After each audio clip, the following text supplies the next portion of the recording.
I noticed this morning that Joe Biden's approval rating has fallen another 1 percentage point, down to 33. This is almost unknown in America.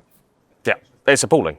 Donald Trump, at his victory rally, and I called him the worst president we've ever had. And the striking thing is we often sort of think, is Trump being a bit hyperbolic there? But actually, the public agree. They say that he's one of the worst presidents. They say that Kamala Harris is one of the worst vice presidents. And they see him as failing on the border, on the economy, on inflation, on crime.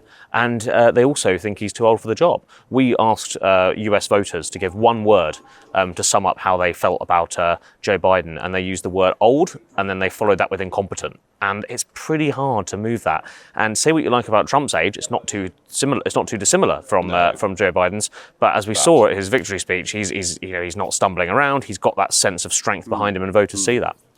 So what do the Dems do?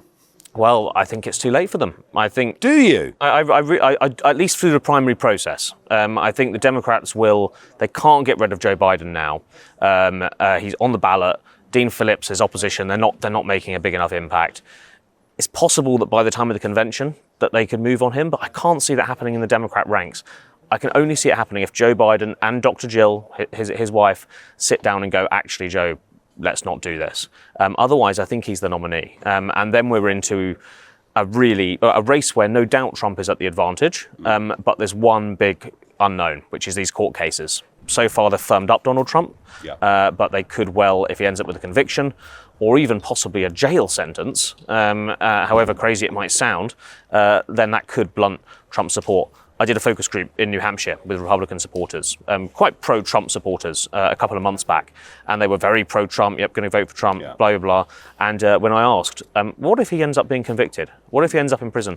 And it wasn't that they were recoiling at the morals of that, but they recoiled at the practicality of that. They want a strong America First president getting things done for them.